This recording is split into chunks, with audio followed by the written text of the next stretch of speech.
and welcome to English for Always. Mr. Collins had an intention to ask both Mary to Elizabeth, and probably she will refuse it. Now let's watch a video today to see what happened and how she refuses it. But you were never far from gone. A couple years passed since that day. You were always tucked away somewhere close in the back of my mind. Chapter 5. Mr. Collins proposes twice. At Longbourn the next day, soon after breakfast, Mr. Collins asked Mrs. Bennet for permission to speak privately to Elizabeth. Mrs. Bennet was delighted and hurried the other girls out of the room so that Elizabeth and Mr. Collins were left alone together. Elizabeth did not want to stay and got up to leave, but after a moment's thought, sat down again quietly, determined to listen and replied politely. "My dear Miss Elizabeth," said Mr. Collins seriously, "this little unwillingness to hear me, this modesty of yours, can only add to your other charms. You can hardly doubt the purpose of my speech. Almost as soon as I entered the house, I chose you as a companion of my future life. But before I am carried away by my feelings, I think I should state my reasons for marrying." Elizabeth was trying so hard not to laugh at the idea of Mr. Collins being carried away by his feelings that she was unable to reply. "First," he continued, "it is right for the bride to marry, as an example to other people. Secondly, I am sure marriage will add greatly to my happiness. And thirdly, which perhaps I should have mentioned earlier, my generous patron has advised me to marry. Find an active, useful sort of person, she told me, a woman who can make a small income go a long way. Bring her to Hunsford as your wife, and I'll visit her. So I decided to choose a wife from among my Bennet cousins, to lessen the loss to the family when the sad event of your father's death takes place. I flatter myself that you will appreciate my motives, and now nothing remains but to convince you of the violence of my affection. I am quite indifferent to the fact that you bring little money with you into our marriage, and promise you that I shall make no ungenerous reference to this after we are married." It was absolutely necessary to interrupt him now. "Sir, you forget I have given no answer. Accept my thanks for the compliment you are paying me, but it is impossible for me to accept your proposal." "Of course I understand," said Mr. Collins, "that young ladies often do not accept a proposal of marriage the first time. I am therefore not at all discouraged, and sincerely hope we shall be married soon." "Sir," cried Elizabeth, "your hope is rather extraordinary after what I've said. I am perfectly serious. You could not make me happy, and I'm convinced I'm the last woman in the world who would make you happy. And I'm sure that if Lady Catherine knew me, she would find me poorly qualified for the situation." "If I knew Lady Catherine thought so," began Mr. Collins, looking very worried, "but I cannot imagine she would disapprove of you. And when I have the honor of seeing her again, I shall certainly tell her how modest, economical, and practical you are." "Indeed, Mr. Collins, all praise of me will be unnecessary. Pay me the compliment of believing what I say. I hope you will be very happy and very rich, but I cannot accept your proposal." She got up and was going to leave the room, but Mr. Collins was speaking to her again. "I am far from accusing you of cruelty in refusing me, and I know it is the custom with elegant ladies in society to refuse a gentleman the first time. I hope to receive a more favorable answer next time I speak to you of marriage." "Really, Mr. Collins," cried Elizabeth with some warmth, "you do puzzle me. I do not know how to express my refusal so that it convinces you. You must allow me to flatter myself, dear cousin, that you do not intend to refuse me for long. My situation in life, my connection with the Bow family, and my relationship to your own make my proposal a very suitable one. And you should remember that in spite of your many admirable qualities, it is not certain that you will receive any other offer of marriage, as you have very little money of your own. Sir, thank you again for the honor you have done me, but to accept your proposal is absolutely impossible. Can I speak plainer than that? Don't think of me as an elegant female, but as a thinking creature speaking the truth from her heart. You are charming, he cried, and I'm sure that when both your excellent parents agree, you will accept my proposal. Elizabeth did not reply, but left the room silently, determined to ask her father, if necessary, to make her refusal clear to the self-deceiving Mr. Collins. Mrs. Bennet had been waiting eagerly for the end of the interview, and when she saw Elizabeth leave the room, she hurried in to offer her congratulations to Mr. Collins. He received them with pleasure, adding that he was sure his cousin's refusal was a natural result of her modesty and delicacy of character. Refusal? Repeated Mrs. Bennet, shocked. Lizzie refused you? Do not worry, Mr. Collins. I shall speak to her at once. She is very obstinate, foolish girl, but I'll make her accept you. Pardon me, madam, cried Mr. Collins, but if she really obstinate and foolish, I do not think she would be a suitable wife for a man in my situation. Sir, you quite misunderstand me, said Mrs. Bennet, alarmed. She only obstinate in a matter like this. In everything else, she is very agreeable. I'll see Mr. Bennet and will arrange it with her, I'm sure.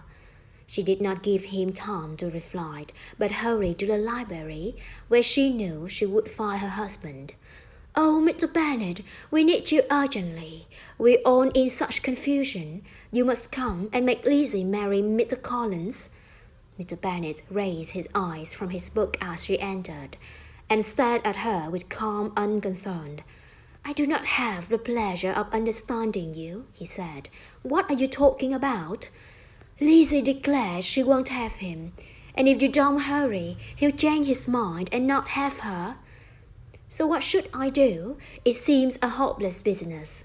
Speak to her about it yourself. Tell her you insist on her marrying him. Call her in here. She shall hear my opinion. Mrs. Bennet gladly rang the bell, and the servant brought Elizabeth into the library. Come here, child, said her father as she appeared. I've sent for you on a very important matter. I understand that Mr. Collins has made you an offer of marriage, and you have refused? When Elizabeth nodded, he continued, Very well. Now, your mother insists on your accepting. Isn't that right, Mrs. Bennet? Yes. I'll never see her again. You now have an unhappy choice to make, Elizabeth. From this day on, you must be a stranger to one of your parents. Your mother will never see you again if you do not marry Mr. Collins, and I'll never see you again if you do. Elizabeth could not help smiling, but Mrs. Bennet, who had been sure her husband supported her, was very disappointed. What do you mean, Mr. Bennet? You promised me you would insist on her marrying him. My dear, replied her husband, I have two small requests to make. First, that you will accept that I know what I promised or did not promise, and secondly, that you will all leave me in peace as soon as possible. That afternoon, Charlotte Lucat came to visit Elizabeth and found the family still in great confusion. The younger girls were quite excited by the news of Mr. Collins' proposal, and Mrs. Bennet was most annoyed with Elizabeth. Oh dear Miss Lucas, cried Mrs. Bennet, can't you persuade Elizabeth to accept Mr. Collins? Nobody else wants to help me. Oh, how ill I feel. And look at Lizzie now. She's so unconcerned. But I tell you, Miss Lizzie, if you go on refusing every offer of marriage like this, you never get a husband at all, and I won't be able to provide for you when your father is dead. I warned you now. I told you in the library that I wouldn't speak to you again, and I won't. I have no pleasure in talking to an undutiful child like you. Not that I have much pleasure in talking to anybody with my headaches. Nobody knows how I suffer, but of course, those who do not complain are never pitied." Her daughter listened in silence, aware that any attempt to calm her would only increase her annoyance. Elizabeth, however, was determined not to marry Mr. Collins, and in the end Mrs. Bennet was obliged to accept the fact. When Mr. Collins realized that Elizabeth had meant what she said, his manner towards her became coldly and stiffly polite. His long speeches and flattering compliments were transferred for the rest of the day to kind Charlotte Lucas, who took on herself the trouble of listening to him, for which all the Bennets were very grateful.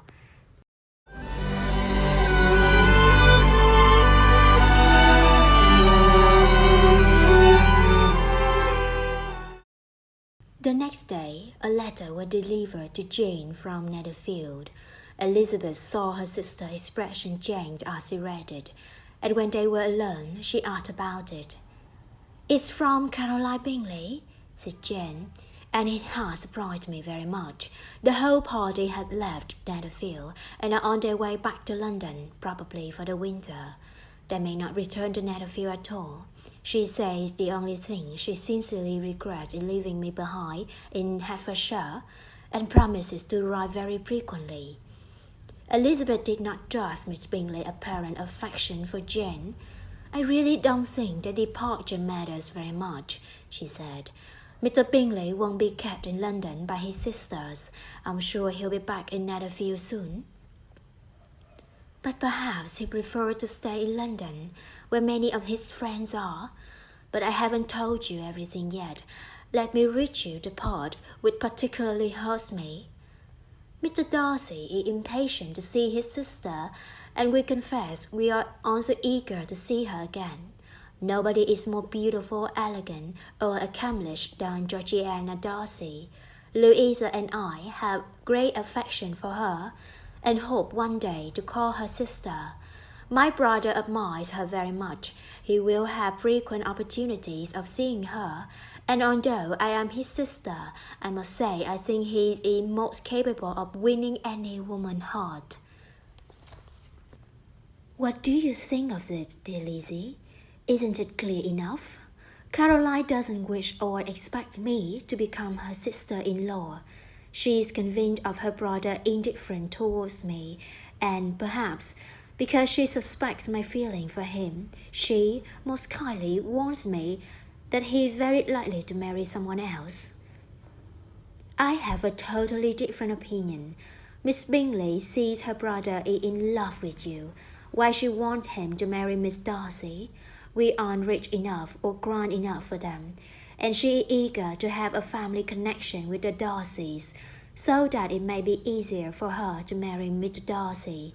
So she follows her brother to London, hoping to keep him there, and try to persuade you he doesn't care about you. But of course he's in love with you. I really can't agree with you about Caroline. I think she is incapable of deceiving anyone. But Lizzie, my dear sister, even if she wronged about her brother, he does care for me, could I be happy in accepting a man whose sister and friends wish him to marry someone else? You must decide for yourself, and if you consider it more important to do what his sisters want than to gain the happiness of being his wife, I certainly advise you to refuse him." "How can you say that?" said Jane, smiling a little. "You know I wouldn't hesitate, although I'll be sad if they disapprove of me. But oh dear, if he doesn't come back to Netherfield, I'll never have to make the decision." But Elizabeth was sure Mr. Bingley could not be kept away from Jane by his sisters, and soon persuaded Jane to take a more hopeful view of the situation. That day, the Bennets, with Mr. Collins, went to dinner with the Lucas family at Lucas Lodge. Again, it was Charlotte who spent most of the evening listening to Mr. Collins. Elizabeth was very relieved and thanked her friend gratefully for the trouble she was taking. But Charlotte's kindness had a particular aim, which Elizabeth was unaware of. Her plan was to encourage Mr. Collins to transfer his attention to herself.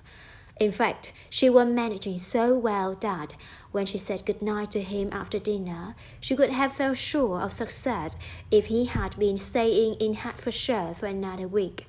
But she did not fully appreciate the fine and independence of his character, which caused him to get up very early the next morning and escape from Longbourn House in a great hurry to reach Lucas Lock and throw himself at her feet. She did not keep him waiting for the answer, and the happy couple found themselves engaged as quickly as Mr. Collins's long speeches would allow. Charlotte's parents were delighted to agree to the marriage, and Lady Lucas began to work out with more interest than she had ever felt before how many more years Mr. Bennet was likely to live.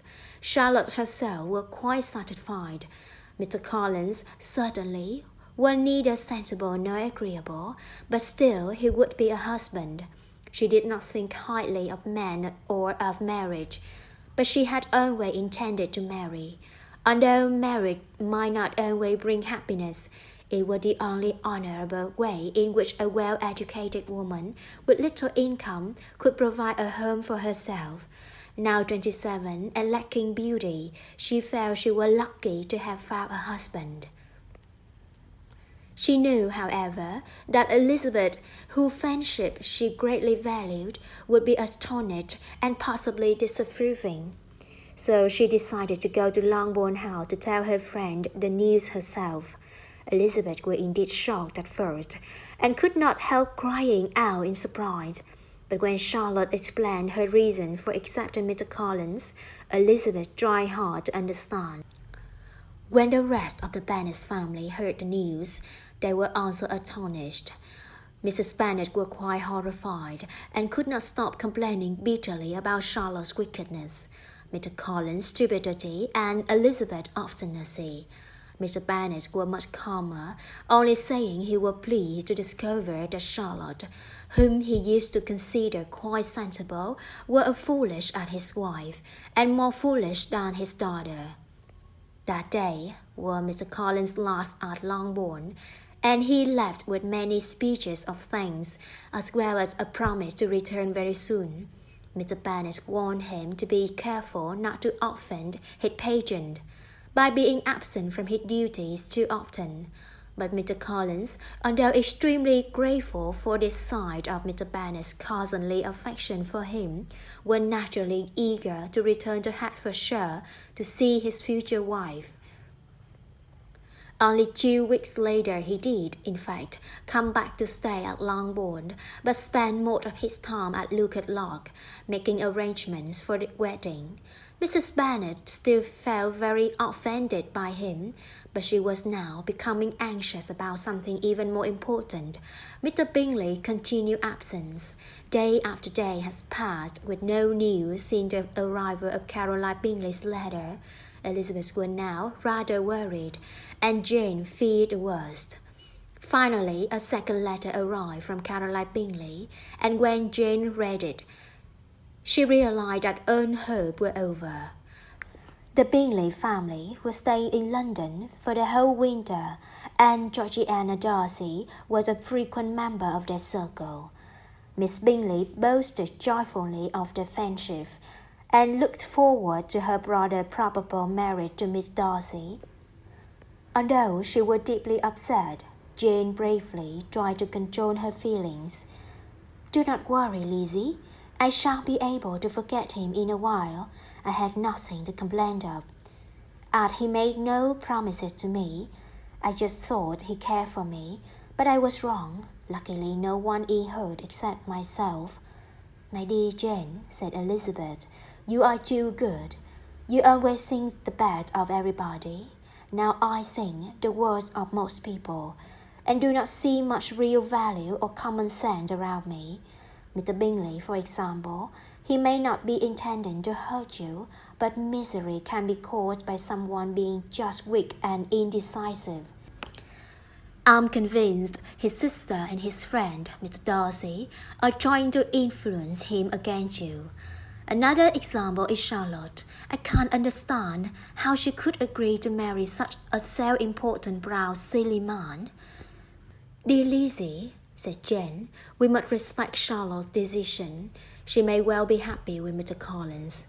And as for Mr. Bingley, we shouldn't expect a sociable young man to be so careful of his behavior.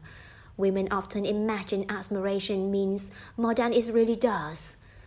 And men want that to happen. I prefer to believe that I was mistaken in thinking he cared for me, and that his sisters loved him and approved of his wish to marry Miss Darcy. I don't want to think badly of him or his sisters. That would be worse than anything. Elizabeth had to accept Jane's wishes, and from then on, Mr. Bingley's name was seldom mentioned between them. Standing right in front of me, holding my hand tight in yours for all the world to see. So sad that Jane gradually convinces herself that Mr. Bingley doesn't care for her because of Miss Bingley's perfect plan. And if you enjoyed my video, please consider to subscribe my channel. Thank you a lot and goodbye. You and I would just feel